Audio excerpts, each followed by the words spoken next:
Good morning, everyone. So I'm going to talk today about Vanbex Ventures, but I thought I'd first start with a story about how it really got started. So personally, I came from software after spending almost a decade within enterprise software sales and really looking at how organizations make change with their IT decisions. It wasn't until around 2012 where I was introduced to the darknet.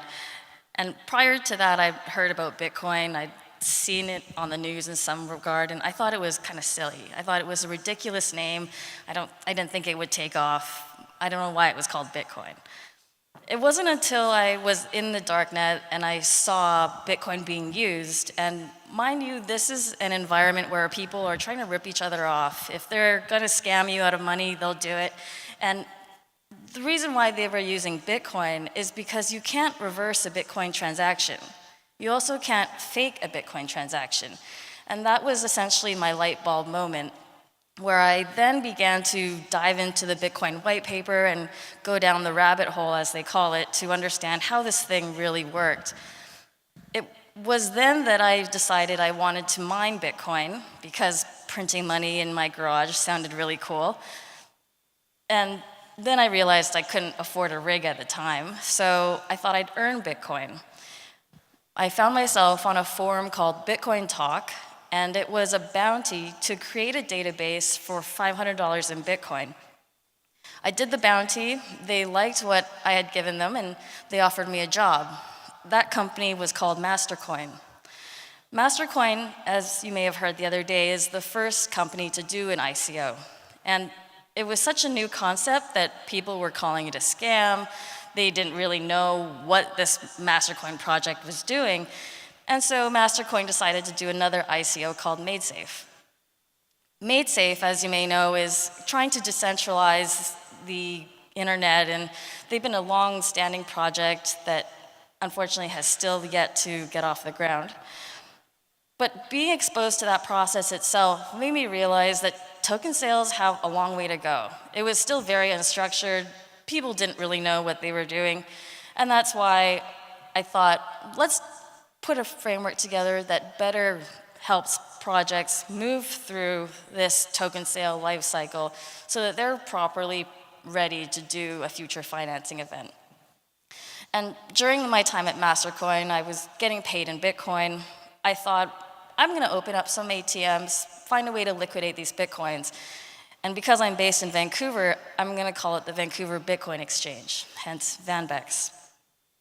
That was in 2013. Since then, we've worked on over 70 projects. This is just a few of them.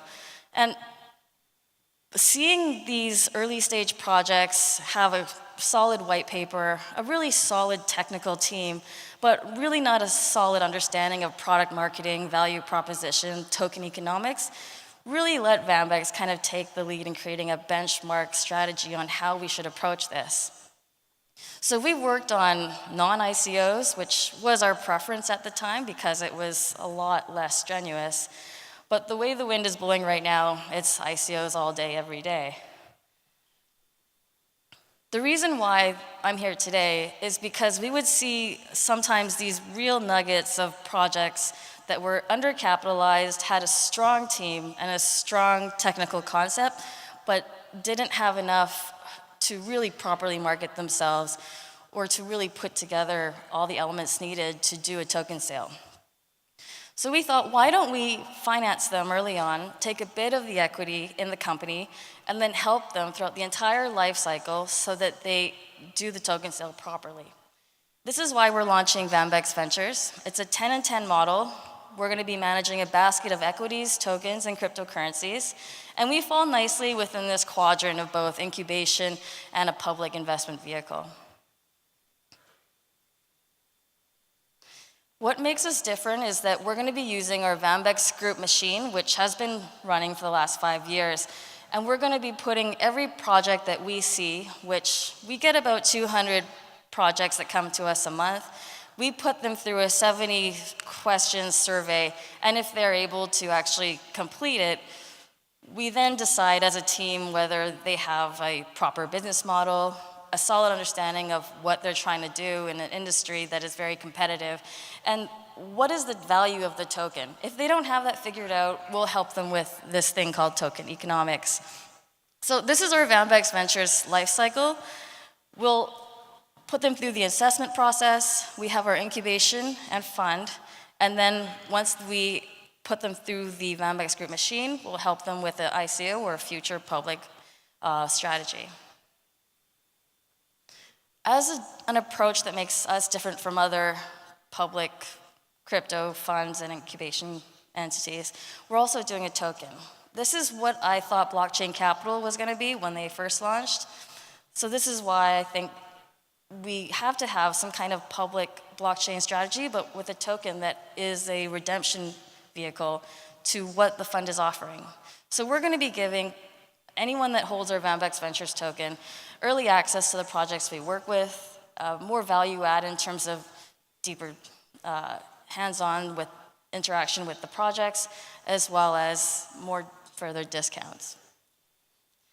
What we're looking for are partners, key advisors, and key hires in our C-level. We're still forming our board. I'm happy to meet anyone and discuss this further, and this is how you can reach us. Thank you.